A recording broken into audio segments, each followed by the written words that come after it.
Hey guys, welcome to the new Home Playbook. Welcome to the first podcast. Today we got a special guest, Daniel Juarbe. I just wanted to give you an overview of what the podcast goals are. So obviously we have one of Pulte's top salespeople in the office today. But really overall, the podcast is designed to help people who are getting into new home sales. I've been in new home sales for 20 years and everything in between. So I really want to deep dive with top salespeople, managers in the industry, and kind of get an insight that most people don't see. You'll see a lot of sales trainers and everything kind of give vague oversights of what it's like to sell, but they really haven't been boots on the ground for years. And so my goal is to bring people who are actually in the market now, doing the thing every single day, and just help share insight and really build a community so you guys can be not only just entertained on your drive in to work, but also kind of improving yourself, improving your skills, honing in on all of that. So, Danny, thanks for being the first guest on the podcast, man. Thanks for having me. It's an honor. It's an honor. So just to give a little background on Danny, we actually sold together at Pulte Group, which is the nation's number 3 largest builder in the West Florida division. Yeah. And we actually started around a similar time. Yeah. You started with the company, but we hit the floor, I think, on the same day. Yeah. And it was just kind of funny because they actually, at that time, it was just kind of a joke, but they pitted us against each other on a little competition. So it was fun. It was fun. Good times, but yeah, I think it'd be good to kind of just give a little bit of background. I'm always interested in how people get into new home sales because I feel like it's kind of a hidden industry. So how did you get into new home sales? So part of it is luck, you know, because like what you just said is absolutely right. I didn't know about new home sales. I didn't know it was a thing. And my family has been in real estate since before I was born. But I chose to go sell cars. Kind of straight out of high school. And as I was doing that a couple years in, I met somebody who informed me about new home sales. And I got really lucky, and he turned in my resume, and I got hired on. So question for you. So you're in you're in car sales. Yeah. You know, how much money do car salespeople make? Like, that's a question I always have. Because, I mean, I'm sure there's a big gap from the successful ones to the non-successful ones, which dealership you're at. But, I mean, like, what drew you to new home sales when this guy told you that? Yeah, so you can make anywhere from 50 to 150, maybe 160 if you're on the floor. If you're a manager, you can make 200 plus. Got it. What drove me was... you know, I loved sales. I loved selling cars. I really did. It's a fun. You meet somebody every day. They come in with their guard up. You kind of get to bring it down and just say, "Hey, I'm a normal person, just trying to help you out." Right. He would tell me, you know, this is stupid. Selling cars it's hard, and it is. You're working 50, 60 hours a week.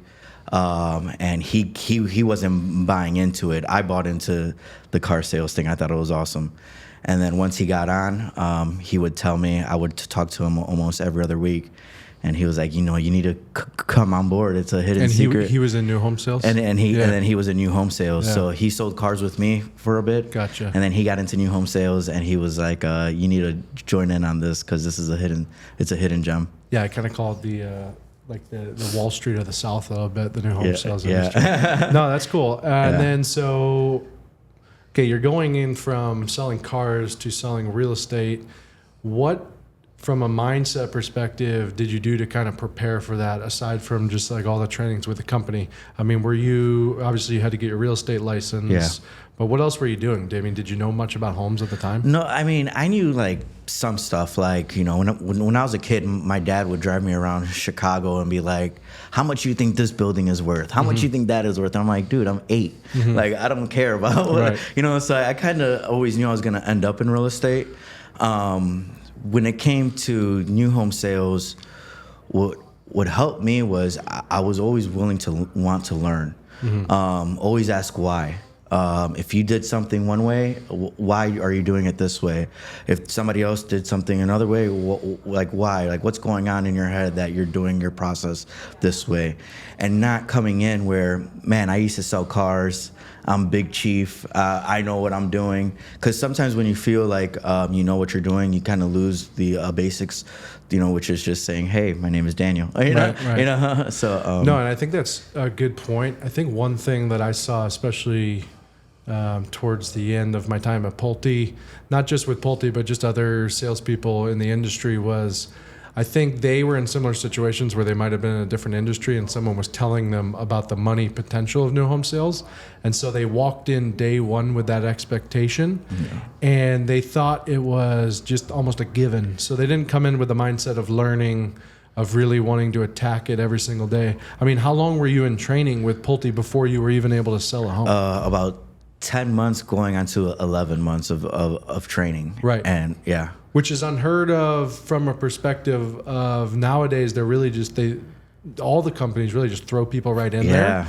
And so I think it's probably beneficial. I know it was for me. I was in for about 6 to 7 months in training to not just be thrown on the floor day one. Because you kind of learn in that time and you understand the grind that needs to take place. But also it's a craft. It's not just something that you're running in and it's just not, it's innate in somebody. Right? Correct. I mean, there's people like you and me who are probably a little bit more outgoing, which can help. But that's not to say that someone who's not outgoing can't be good by learning the tools either. And like you said, just because you're outgoing, a lot of the sales part is the listening part. Right. So, if I was 23, 22 years old and didn't understand the art of sales, where it's what are you looking for, rather than I have this, and this, I probably wouldn't be as successful as I am, because you're just spewing things out and you're not helping anybody. And sales is really just helping somebody figure out what's wrong in your current day-to-day life, and what can I do to help you fix that, whatever that is at that moment. Yeah, I mean, that's one thing I was big on, was always, at the end of the day, you want to be an advisor to them, not a salesperson. But you can't be an advisor if you're just blabbering the whole time. So I think a lot of salespeople make the mistake of thinking that talking about all the features of the home, talking about how great their company is with quality, it gets missed because there's 30 salespeople that they've already seen that said the exact same things. Correct. And why would they trust you if you're not listening to the things that are most important to them? Correct. So I think, that's why one of the reasons you do so well. Yeah.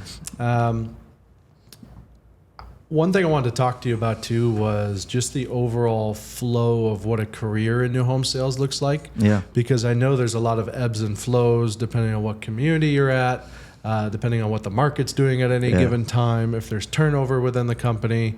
So how do you approach your career knowing that there's going to be ebbs and flows throughout? This isn't just a job. It's more than just a career too. It's almost like a lifestyle. You have to be willing to work every day. Your phone is never off. You're never too busy for a phone call. If you do miss a call, try to call them back. I look at this as this is who I am, and I want to be.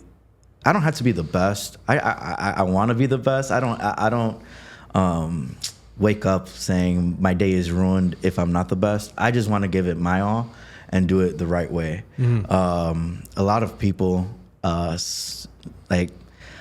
hate salespeople. Right. I love it when at the end of the day they're like, man, like this wasn't a bad experience at all. Right. That's the fun part of it. The money aspect is great too, but if you don't enjoy the everyday, hey, my name is Daniel, what's going on? Come and talk to me. You're not going to enjoy this job because it is more than just a job. It's a lifestyle. Yeah, I mean, especially when times get a little bit tougher, market gets a little bit harder. Yeah. I mean, if you don't have that mentality, I mean, it can go south quick mentally for people. So I've seen it happen where, 2 months of slow traffic or seeing one person a week and they just kind of shut her down. Yeah, we have somebody who trained us, and he would always say, save your duckies. Yeah. Save that money, man, because it comes in when it comes in, and when the market slows down, which it does, it's just like the stock market. It's never going up. It's going up and down, and over the long run, it is going up. But you do have your ups and your downs, so you have to have some money in the bank just to get through that part. Yeah, I was actually listening to a podcast the other day, and it was about the biography of the NVIDIA CEO. Yeah. And it was talking about how much struggle and kind of pain that he went through at the beginning of that company for literally the first 5 years of them just messing up over and over again. But one of his big quotes is just if you're not battle tested, you will not succeed. Yeah. So I kind of look at, when the market's down and the people who really can endure that, the people who are smart in new home sales are honing in and taking that opportunity to train, to learn, to really hone in on that craft, because it's kind of like baseball, right? Like if you're only getting one at bat per week, Yep. you can't swing and miss. Like you got to get a hit. Yeah, and it's hard to hit 1,000. It's hard to hit 1,000. I mean, you're in the Hall of Fame if you're hitting 33%. That's right. So that's right. A good new home sales average is probably about 10% traffic. Correct. Yeah. Is kind of what the market standard is. Mm-hmm. But I mean, that means if you're getting one a week, that's 10 weeks for one sale. So you better figure out a way to get a little bit better at conversion rates at that point. Yeah, or getting people in the door. Just talking to people. So one thing that was always interesting to me, right, is when traffic gets slow, sometimes managers will say, like, what are you doing to generate your own traffic? Yeah. Right? You're not just relying on marketing to bring in leads. And obviously, I'm not trying to ruffle any feathers because I have some people in the marketing industry as well. So it's not a battle between. It's kind of funny. We laugh at it. But I know you've been doing a lot of content I've seen online. Yeah. And I've heard some people do the content and they say, man, it doesn't work for me at all. And then I've heard some success stories of people getting some clients. What's your experience with it? Yeah, so I'm a true believer in just doing a little bit extra. Mm-hmm. They do supply us, with people walking in through the door.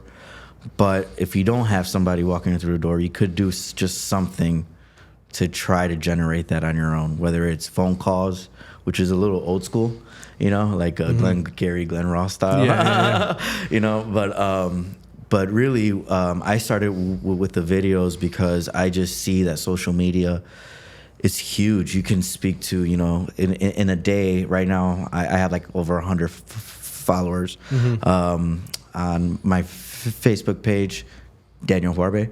And then I'm on YouTube. I have like 5 or 6 subscribers, but it's easy for me to send. Like I have like walkthroughs. I have small stuff that I could just send you, and it's a link. So that makes it easy. But on my end, I actually get a lot of referrals from my videos from other realtors. So like maybe you don't have a client, but you've spoken to another realtor who does have a client. I get a lot of that where, hey, I have somebody who's interested in the Wesley Chapel area. Here's their phone number. You want to give them a call. So for me, I found the success in it. It is extra work. It does add about 10 to 20 hours a week on my work schedule, but the benefit is there. And yeah, so it just depends. Yeah, and I think the way I approached it too, not just with the content, but with all that extra work that you're talking about, if you can really grind out 1 or 2 sales a month just from a little bit of extra effort, and you multiply that out by a whole year, that's the difference from selling 35 homes a year to 47. That's Correct. the difference from 47 to 60. It doesn't seem like much maybe in that month, but Correct. that extra little effort really over the long term adds up. And that's what really separates someone who is good at sales and is going to be middle of the road, and someone who's good at sales and ends up being a top producer in the company. And being good, there's so many different aspects of being good at sales where it's like, I don't have to be the best closer, but if I do my my walk around or where I listen correctly, I fix what your problem is, and everything's perfect. Where to the next point, you're asking me like, what are the next steps? And I tell you, hey, to put down a deposit, X, Y, and Z. Or you have somebody else who is better on the phones, and can get 10 people in, in the door where I'm not as good as that. And so there's so many different aspects where you can be good at sales and be successful that a lot of times we're so focused on just the up coming in and me doing X, Y, and Z, where there are different avenues you can do to get people in the door and to help your numbers. Yeah, I think it's important to note too, there's people who notice that extra effort within a company. And the more extra effort you put in, the better situations you're going to be put in by your managers because they see that you care. They see that you're willing to go a little bit extra. So, I mean, for people out there who are just sitting in an office and just complaining about not getting ups right now, I get it. I've been there. No, We've all been there. I get it. But yeah. at the end of the day, that's what we were kind of talking about with the ebbs and flows. It's like the deal makers, the salespeople are going to wake up in that time, and they're going to grind a little bit harder than the ones who decide to go back into car sales or to go back into whatever they were doing before. And try to have a good attitude where you leave it at the front door where the buyer, the customer doesn't feel like you're stressed out or, you're aggravated because, it's the one buyer of the day and they didn't come in and say, hey, I wanted X, Y, and Z floor plan. They come in and say, I'm not in the market. And you're like, oh, the one person that came in is in the market. Well, they came in for a reason. And I'm not saying that, I'm perfect where everybody comes in. I try to, you have your off days, but having more on days than off days is huge because you have to leave that at the front door and you have to find your, what makes your community successful and use that to your advantage. One saying that always struck me was people don't remember what you say, but they remember how you made them feel. Yeah, that's huge. And so coming kind of off of your energy component, if you're in a bad mood or you're having stuff going on at home or whatever the case is, and you're bringing that into the interaction with the customer, you're doing yourself a disservice, you're doing your company a disservice, and you're doing that customer a disservice first and foremost, because people really feed off of vibes and energy. Yeah. I mean, one little thing that me and my partner used to do at one of our communities that was very successful, we sold out very quickly, was when people would ask, well, hey, how are sales going here? And we weren't lying, but you go, right off the bat, you go, man, they're actually really strong. We're really busy. I mean, Gil, I'm just going to name drop him. His name's Gil. I'd say, lean over to his office and say, Gil, how are sales going for you? And that energy that he was able to provide back would be like, yeah, sales have been really strong. The customer feels that internally, they feel it. And it's not a pressure thing, but it's like, hey, people want to live where other people want to live. It's good camaraderie. And so if you're making your community sound like it's a place where people want to be, that feeds into the rest of that up experience. And feeds into them deciding where they want to live. It was funny because I was speaking to a neighbor of mine. We were out on my lanai, and he's like, what do you think that you do that is slightly different? And after, even if I didn't sell you your home, if you lived in the community, I always waved. I waved at everybody. I thought saying hi to everybody. If I'm walking down the street to go, walk an inventory home, and there's a neighbor out there with their kid riding a bike, I'm waving at them, and I'm hoping that they're gonna wave at her. And when you get that energy going, it becomes nice throughout the community rather than being in a community where everybody's to themselves. And like in the area that I work in, Wesley Chapel, there's nobody from Wesley Chapel. Everybody is from somewhere else. So everybody's trying to get to know people. So just saying hi kind of goes a long way in making a community feel homey. I mean, that's a good point. I mean, wherever you are in the community that you're selling in, it matters. So they see how you act. You represent a thing bigger than yourself. Correct. With the company. Delving into something a little bit different here. What is your follow-up? Are you an email guy, text guy, or a call guy? Man, I am a text guy. Good. I am a text guy. Some people I will call. I have this really cool on Apple. If somebody has an iPhone, you can set up a text message to send them a follow-up call. Like the next day or 2 days later, or a text, I mean. So I am very good, or I'm trying to get very good at... You schedule a text? Text. So if you're in my office, hey, I'll do a text tomorrow. Does 12 o'clock work? Yeah, this is going to be just just a check-in. I go to my phone. I set up the text, that's going out. If somebody's really, really hot and I feel it, I think a call is sometimes better. Or if there's an objection that I'm really trying to get out of them, a call I feel is a better, because I can actually hear it in their voice, like, what's going on? Like, talk to me. Because at the end of the day, like, I try to make it seem like, I do feel like this. I do work on commission, so this isn't like a spiel, but I do feel like at the end of the day, I just want you to have a good feeling about you walking in and the experience you had with me. Whether you buy with me or not, even after this interaction, if I treated you right and I did everything right, you might refer me somebody else. So I am selfishly thinking of another sale, but if I do everything right, you might refer me somebody else. So with my follow-up, I try to do a text, a phone call, try to be as nice as possible, try to figure out that I do everything right on my end. And if it doesn't work, it doesn't work. That's fine. But yeah, I think to go back to the question, a text or a phone call is my best. Email, I'm not a too fan. I think it's very generic. Yeah, I don't think emails are very personal. I don't think people really read the email. If you're sending a long email, there's no chance they're reading it. I've actually kind of wanted to delve into what the follow-up is and really, I want to find out if there's a study out there that's updated on what the actual statistics of responses are. I found in new home sales that people responded to the text way higher than any email or phone call. Yeah. And so I definitely texted after the first visit for sure.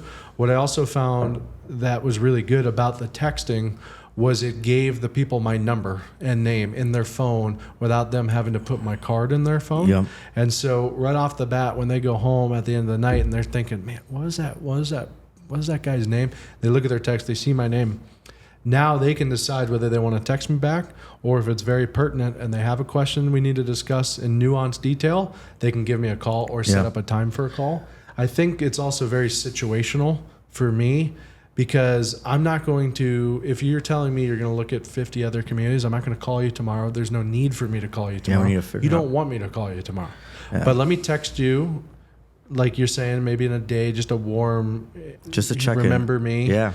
And I don't know. I think follow up the days of phone calls and just badgering people with phone calls, I'm not sure that's effective. I'm not saying it's not effective for some people, but it wasn't for me. And it's not for me either. I have a stutter, so on the phone I'm like, man, let me get off of this and just send you a text.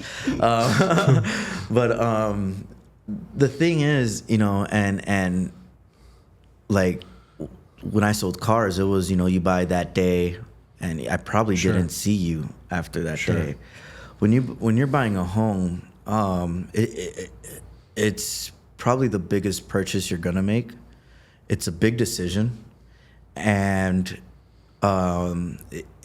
if you come from a place of understanding, and you're just checking in, I think you get more with that than coming off like, hey, I have this house, right. Like, like if I come from a more of a, hey, just checking in, like I was told there's going to be $1,000 price increase, no pressure.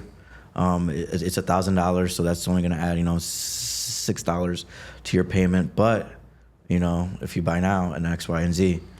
But yeah, I think the hitting the phones and doing a follow-up call and just, hey, how about today? I think that's kind of over with. Okay, bring up a good point there. So we talked about method of follow-up, but understanding what you're following up with these people is almost, I think, more important.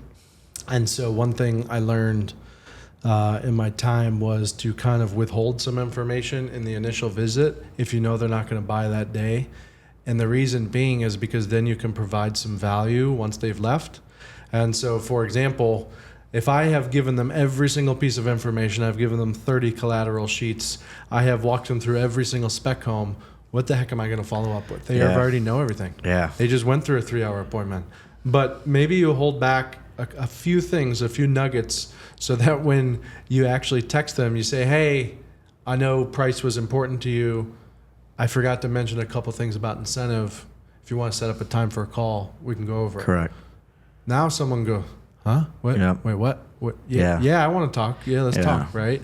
And so I think that was, people are just so worried about giving them all their information on the first visit, but it's like you've lost all your value after they leave that office. Then. And I sometimes say, you can have somebody who comes in the first day and it's a deal the first day, but a lot of times it's the first day is information day. The second day is I went and looked at 30 different homes. Mm-hmm. Now I narrowed it down to 4 or 5. So now day 2 is I'm going to reaffirm what I saw. And then day 3 is like the buying day. Mm-hmm. On the second to third day, it's usually like I'm confirming. Because when you walk into a home, you can feel if it's what you like or if you don't like it. The buyer, they walk in and if you did everything right on the, hey, is this what you're looking for? They'll walk in and they'll go, oh, yeah. Or they'll walk in and go, and you're like, tell me. And they're like, yeah, I don't like this at all. Okay, that's fine. I've got 22 different floor plans we can go through. Mm-hmm. But I don't know what else. Sorry, I forgot where I was going with that. No, and I think just adding another nuance to this whole thing, too, about the first visit, second visit, third visit, is I think there's 3 kinds of buyers. I think there's people who need to move, there's people who want to move, and then there's investors, right? Yeah. And so identifying which one of those 3 they are, you're going to tailor your follow-up, you're going to tailor your experience, you're going to tailor your close, all different for each of them. And so, for example, someone who wants to move in today's market, they might be in a house with a 2.5% interest rate, and it might be too small for their family, but they don't need to move, right? They just want a little bit more space. Well, you got to recognize that and figure out, okay, so what is most important to them to get them to move? And the answer might be monthly payment. It might be interest rate. So you're going to tailor it to something that's maybe a quick move in that has extra incentive towards a rate versus someone who needs to move, right? They need to move. So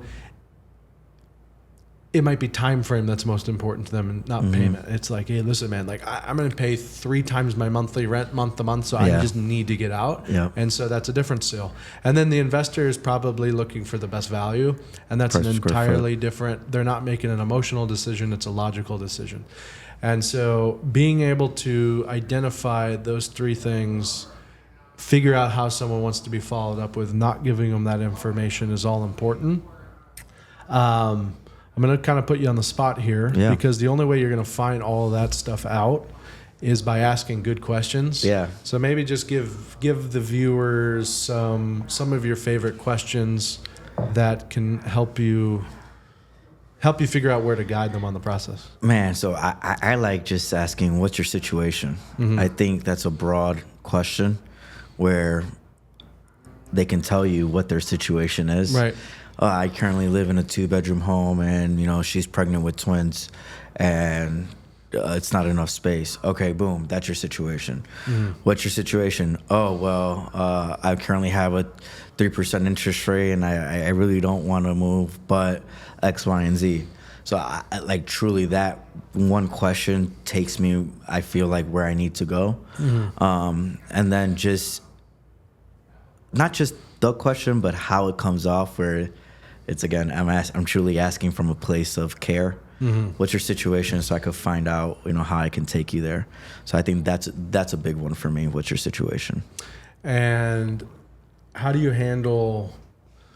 I know we're getting a little off topic here, but how do you handle a situation where a realtor comes in, they have a strong personality, the buyers maybe are a little bit more passive and quiet, and you're approaching the app trying to talk to the people, but the realtor kind of keeps interjecting into that scenario and kind of answering for them. I mean, it's a dance, right? It is. How do you handle that dance?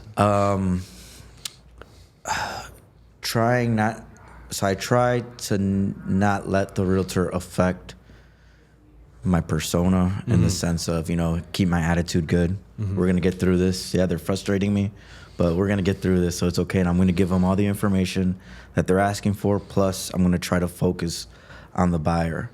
Then a lot of times, I do feel like a lot of times when that happens, the buyers can sense it too. Like you're getting in the way, man. He's trying to help, and you're in the way. Just take a step back. Right. And but I think the biggest thing is don't let it affect your attitude. That's a because good point. it's aggravating. It really is That is a good aggravating. point.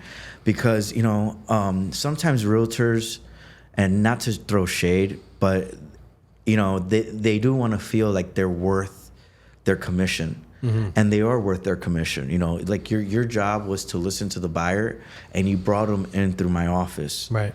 You did your job. From the moment they walk in through the office, now it's my job to figure out if I have something that works for them here. But sometimes they want to, like, if I'm the first stop, they feel like, man, that was too easy. I have to take them to 3 other stops. And the buyer is like, this is perfect. This is the right home. This is the right location. This is the right price. And the realtor gets in and it's like, well, we have 3 other places to go to. And you're like, but they just said it was perfect. Right. Like, why do we have to go somewhere else? But it's, and I get it. They're trying to make their value be seen. Well, make their value be seen, but also a lot of times, right, those realtors might only be doing 1 to 5 deals a year, and they might not be interacting with customers at the same rate that we are in new homes, right? Because in new homes, you might be seeing, over 250 people a year sometimes. Yeah. So you really are comfortable in that scenario, comfortable walking people through, and you have a good sense on when people found something that's right for them. Where that realtor, this might be their 3rd time ever doing it, and so they just don't know any better. And they do let that ego get in the way of what's right in front of them a lot of times, which can be very frustrating as a salesperson in new homes. But it makes sense to keep that attitude kind of in check, because you're right, the customers are definitely keen on how you're reacting to the realtor reacting to you. Yeah. It's almost, I remember those situations. I remember the eyes just being like pointed right at you, because they're like, oh, my realtor said that. How are they going to respond? And if you come across cocky, if you come across upset, arrogant, they're going to take the side of the realtor. But if you come across calm, patient, listening, sometimes you can actually win the buyers over right there, because they're like, hey man, this guy doesn't care about the quote unquote sale. He just wants to find us a good house. That's it. I'm just trying to give you the information. This isn't like, and again, I go back to the car thing, because this isn't like a car deal where I'm like, if you buy today, I'm giving you all the information, and if I do it the right way, and if it works for you, then we can make this work. And if not, it's totally okay. But hopefully you have somebody else that exactly. That can buy. All right, Danny. You are always looking for I know you were always looking for sales trainings, always listening to successful people in the industry, not even just new home sales, but just in the sales industry in general. Why don't you share maybe a book, a podcast, or something that's influenced you pretty positively? Oh, man, my mentor is going to be mad if I give this book out. There's a book. It's by Richard Tiller, and it's... Oh man, I can't. I have it. It's it's by Richard Tiller. Richard Tiller. Yeah, we'd have to look it up. Selling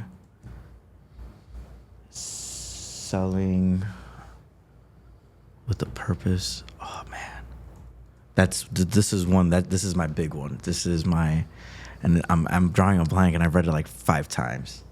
He's got a lot of them. It looks. Love Your Selling Style. No. 5 Powers That Lead You to Fulfillment, The Basics of Magic. Let me look it up on my Amazon. I've bought the book twice. Love Your Selling Style? No, that's not. Success in New Homes. It is Selling with Momentum. Here it is. Yeah. A success mentality for new home sales. So Richard Tiller, Selling with Momentum, a success mentality for new home sales. So guys, check that book out. Danny, what is the book about? So basically, it literally takes you from the very first step to the last step in the new home sales process. It gives you different angles on like script work, because if you don't know what you don't know. Mm-hmm. So if you're starting from very, very base, it gives you a really good angle of how to attack certain things. So for strictly for new home sales, that's my number 1 book on that. And then somebody that I listen to is Grant Cardone. Mm-hmm. I'm a true believer in first one in, last one to leave. In the office, you can outwork people. I think there's certain things that I'm not talented in that I make up in my work ethic. So the 10 times rule, Grant Cardone, which is basically just say, like, if you're trying to sell 3 houses a month, try to shoot for 30. You know, and hopefully you get 4. Right. But it's just kind of one of those mindset things of just try to give it your all. So you listen to, what does he have, like YouTube videos or just podcasts? He has like YouTube videos, podcasts, books. Yeah. He does interviews.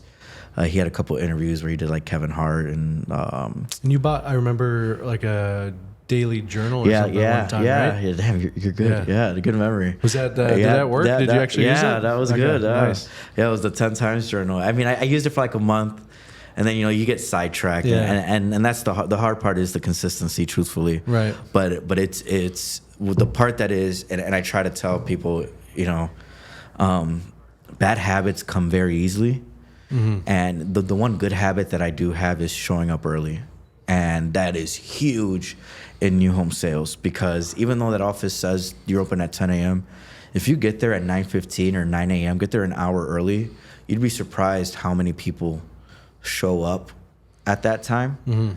And if they wake up first thing in the morning was on their mind that they're looking for a home, that's a good up. It's a good thing. Yeah. That's a good up. Coming there with intention. Yeah. So coming in a little bit early is I see the benefit in that. What pitfalls have you seen from being in it for so long where, what do you see salespeople getting lazy with over time in new home sales, and how do you combat that? I think there's so many things that you can get lazy on. And I'm not coming from a place of that I'm perfect and I don't have the lazy days, because I definitely do. So I think we all fight that every day. It's human nature. Yeah, it's human nature. We just got to get ourselves out of it. I think when you first speak to a customer and they say they're just looking, there's the models, go look.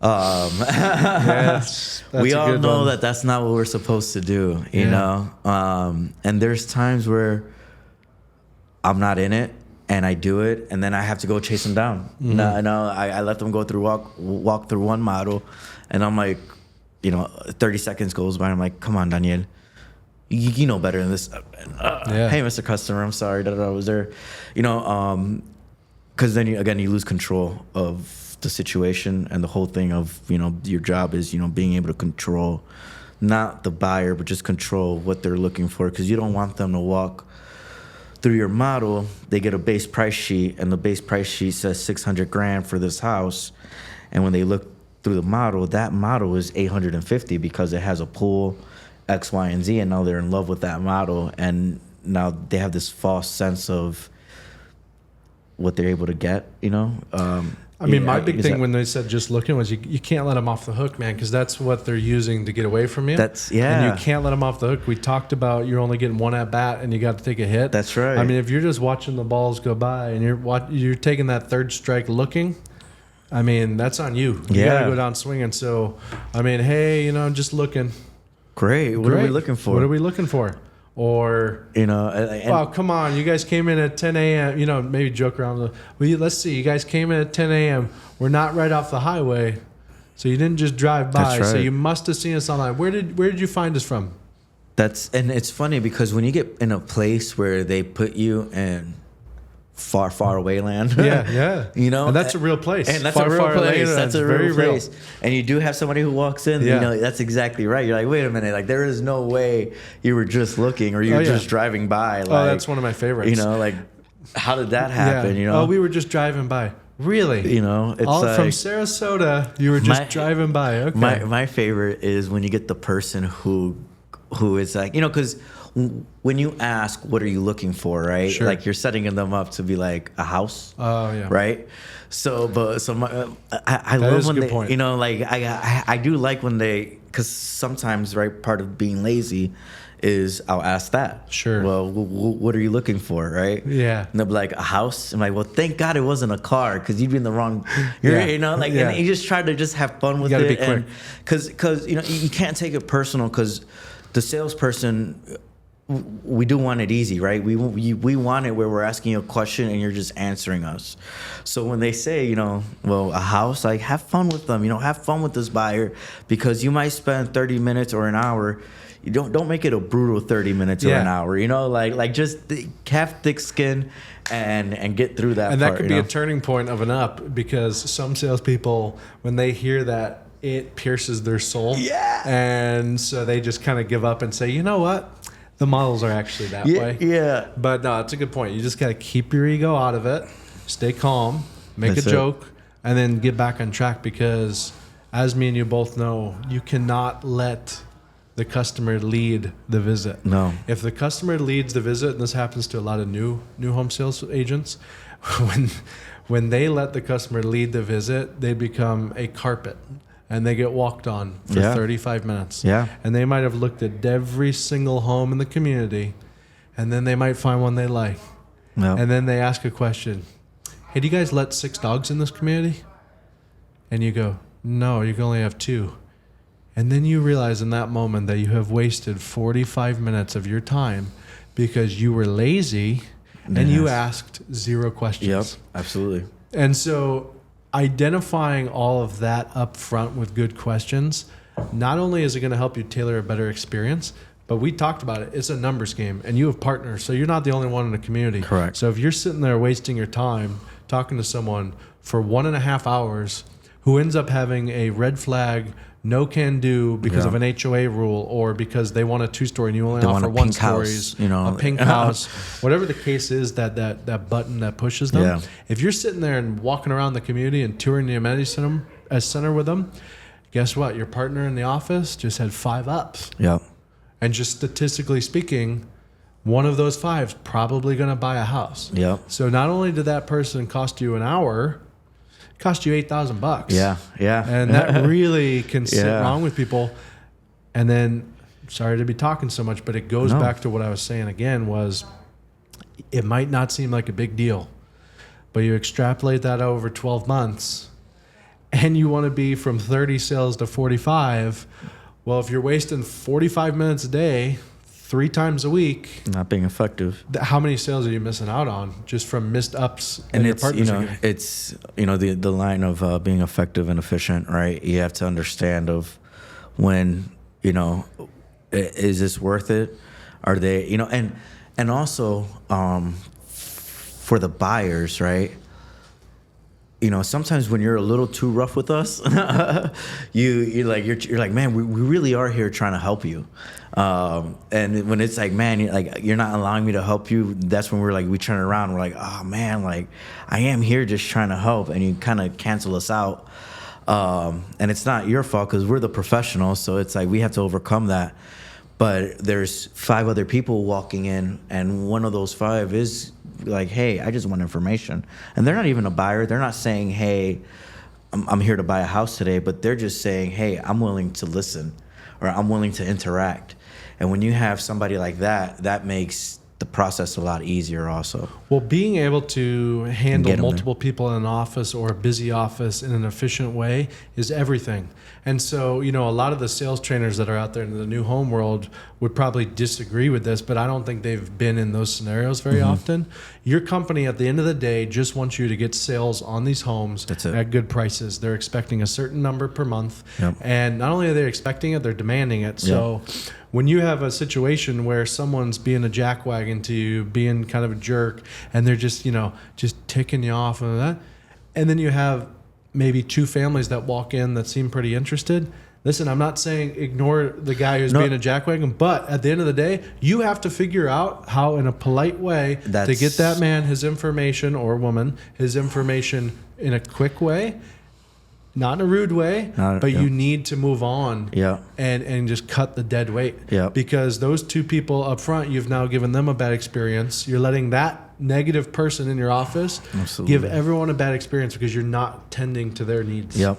And being attentive of when somebody else walks in of, hey, just saying hi to them also, like, you know, that's a great point. No, let's know, talk about that. Let's talk about that because I think that's something that has completely died in the service industry in the last 5 years. Yeah. How many times have we all been into a restaurant, we walk in, and there's no hostess there, and you're standing, and 6 servers walk by. Yeah, and you're just sitting here going, I mean, can someone just acknowledge my existence? just a hello. Just hello. Just say, hey, listen, I can wait 10 minutes before I actually talk to someone, but I just need someone to say, hey, thanks for coming in. Number 1, thank you for coming in. Number 2, we'll be with you in just a moment. Sorry, we're just a little bit busy right now. Now you've said thank you for coming in. So, hey, they acknowledge that we drove our butts here in a car, got my family, you got kids. Yep. We got them into the car seats, out of the car seats, into the restaurant. We got away. Well, guess what? People feel the exact same way when they walk into a new home sales office. Yeah. When they walk into that office, they probably don't really want to be there. Yeah. Right off the bat. Yeah. Their guards and are they've up. probably been to 6 different places. They've maybe had some negative experiences. So when you are talking to someone and someone else walks in, it is okay to say, excuse me, guys, just one moment. Hey, guys, welcome in. Really appreciate you coming in. I'm just finishing up with this appointment right now. We have a couple miles if you want to walk through, or if you want to grab a coffee or a water and wait. I shouldn't be too much longer. Whoa. It's amazing. It's like, it's crazy, right? It's crazy. Like, it's crazy how that little thing changes a buyer's whole experience, and how many salespeople don't do that. How many times have I gone into another sales office to do a comp shop? Yes. And they walk out and they're looking at their phone and they're like, hey, and I'm like, man, dude, if I was a buyer, like this is bad, you know, like you want. And some people don't, right? I remember one time I come in, hey, how you doing? Why are you smiling at me? You don't even know me yet. You know, that's the person who's just right. But at the end of the day, 99% of the people do want, hey, welcome in. You know, this is my office. Welcome. You know, some people don't like the question, is it your first time in? But just actually coming from a place of caring and acknowledging. Acknowledgement is huge. Hey, you're here. You know, that's huge. Yeah, and I think that, I mean, we've talked about so many just little things that add up, but I mean, that's what new home sales is. And you'd be surprised how many people don't have it. They don't have it. They don't have it. It's. I mean, I remember my first interview ever. I was 19 years old, and they did an interview where basically they had me wait for an hour. That was my interview, was, how bad do you want this job? So wait for an hour there. I waited an hour. A manager came. Hey, my name is Albert. Hey, Albert. Sits down, asks me 3 questions. Okay, I'm going to get the next manager. Wait another hour. Waited like 5 hours, talked to 5 different managers. Every time they came in, I got up, I shook their hand, I sat back down. One of the last managers that I spoke with, he was like, you know, it's crazy because you have something that, you know, not a lot of people have, and it's common courtesy. And I'm like, what? Like, I didn't even think about it. And he was like, every manager that came, you stood up, you shook their hand, and you sat back down. That's common courtesy. And I'm like, wow, that's my dad taught me that. Like, and so many people don't have that. No, you know, right. No, you're right. Don't have a good handshake. Common courtesy has gone by the wayside, man. Yeah. I mean, also though, I mean, seems like a little crazy interview strategy, making you wait 5 hours. But I don't know. No, that's just how bad do you want it, right? And when you were like, I don't know, do you have common courtesy? You know, when you're a 19-year-old kid, you're like, I'll do just about anything for an opportunity. So, challenge for people listening, I think this is a good one, is on your days off, going with your wife, going with your husband, going with just yourself, going with whoever, your parents, whatever. And go new home shopping in your area, and as a buyer. Yeah. Just as a buyer. Go in, remember how it feels, remember what it's like, remember how awful bad first questions are, remember how awful it is when a salesperson is talking nonstop and hasn't asked you one question. Remember when you tell them, hey, I'm looking at I want a 1-story plan under 800, and you T-ball it up to them, and then they take you in 16 different directions, because that is valuable learning experience. And I promise the easiest way to get better at new home sales is to go into other people's office and watch them do it as a customer. Yep. You'll immediately figure out, oh crap, I never want to do that. I never want to ask that question. It made me uncomfortable, and I'm in the industry. That lady kept saying spec, and the lady kept saying all these jargon that is everyday conversation for new home sales agents. But I mean, these people are accountants, they're doctors. They don't know what the heck a spec means. Yeah, they don't understand. Right? So I think it's all those little things. And at the end of the day, it's, do you care? I mean, really, do you care? I think that's the biggest one, is you have to, and that's I think in anything that you do. There's, I'm big on watching other podcasts, and one of my favorite, Terry Crews was on the Shannon Sharp podcast, and he was saying how he was mopping the floor, and he would mop the floor like he was getting paid $1 million, right? And that changed his whole mindset on. Yeah, I'm just doing this, but I'm be the best floor mopper that I can be. And if you take that in anything, a lot of people think just because you got hired on that you're in, and you just started. When you get hired on, you're crawling. You're a baby that's crawling. You still have to learn how to walk. You still have to learn how to run, right? Like all of that, and if you don't care. If you really, and what I mean by if you don't care, that book that you asked me about, right? You could be a new home sales, it could be your first day, and you can be like, oh, what do you recommend? And I can tell you, read this book. And you buy the book, and it sits on your desk for a month, 2 months, and you don't open it. You don't care. You don't care.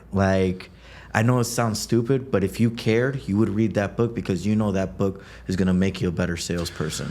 Not only that, but also to your point about people who are just starting in the industry, is a lot of people are eager to ask for advice when they're just starting. But there's a big difference between the people who ask for the advice over and over again, and then the people that actually act on that advice. Because the worst thing you can do to a manager, your new manager, the worst thing you can do to your new mentor or your new coworker is ask them how to do something or ask them for advice. They give you the exact advice, and you just do the opposite because you think you know better. Couldn't be worse. I mean, it couldn't be worse. It's stunting your professional growth. You're getting a bad reputation right away. It is, if you are starting, you need to start from a place of no ego, that I need to learn, and what can I do to get better? Because your manager is going to decide in this industry a lot of your success just based on where they put you, what situations they put you in, who they put you with, and being able to make sure that you respect your manager and what they say is vital in this industry. Huge. I mean, they have a list of their own things that's going on their end. Sure. So if you're calling them I don't understand talking to your manager every day unless it's about a deal or something important, just to check in on him or her, I don't. They're busy. They're busy. At the end of the day, you're getting paid as a doctor. Yeah. You're getting paid a doctor's salary. You should know. So you better figure some stuff out. Yeah. If you don't know how to make an inventory sheet, maybe learn how to make an inventory sheet. Yep. Maybe you don't need to send 20 emails, right? Maybe you need to, the pictures on this, maybe you should get a camera and take better pictures yourself. I mean, I think what happened in this industry in the last 5 years, people got very complacent. During COVID, people got complacent. They thought, man, this is a gravy train. It was, I don't need to do anything. And it was. I remember my older brother telling me, and I got offended. He was like, a monkey can do your job right now. We can literally put a monkey in your chair, and he could do your job. This was during COVID, when you were telling people, sure, I can't even sell you something if I wanted to, right? And now that it changed, a couple months ago, actually probably a year ago, he was like, hey, remember when I said that? And I'm like, yeah. He goes, this is now where a monkey can't do this job. Now it's where the skill comes in, because COVID, and it did, and it's not to talk bad about anybody, but people who got hired during COVID or saw what sales was during COVID got this false sense of reality of that this is what sales is. And because during COVID you did have people who were like, I need a home. Right. I need a home. And now it's like, man, and so this false sense of this is what sales is, like, no, we were living a dream. And now what sales is actually is asking questions, X, Y, and Z, Well, that's what I'm talking about. So like if you stop honing in on those skills like everyone did during COVID, but the good ones kept practicing them. Yep. Oh man, when the times get tough, you get exposed real quick. Yeah, and having the bad habits where when like there's somebody I talk to and I tell her, you need to start showing up an hour early. And she's like, if I was on the floor, I would do it if I was on the floor. And I'm like, man, so that's how you'll never get on the floor. That, or you'll get on the floor and you won't succeed because I related it, which I loved this analogy when I thought of it was, I remember trying to go to school, and people who went to college I respect so much because to me it was like one of the hardest things to do was sit in the class. And I remember graduating high school and the summer I'm going to go into college and saying, I'm going to study now. And my mom used to tell me when I was a kid, you need to learn how to study now so when you're in college, you know how to study. You can't learn how to study while you're in it. And with this, it's the same thing. I didn't do good in school because I didn't know how to. So it's the same thing with sales. If you're in training, like don't go in with this mindset that once you're on the floor, you're gonna be able to switch it. Like you have to prepare so once you're in the game, you're able to turn it on. And that's what the greats and athletes, Kobe Bryant, those crazy people that they want to be the best.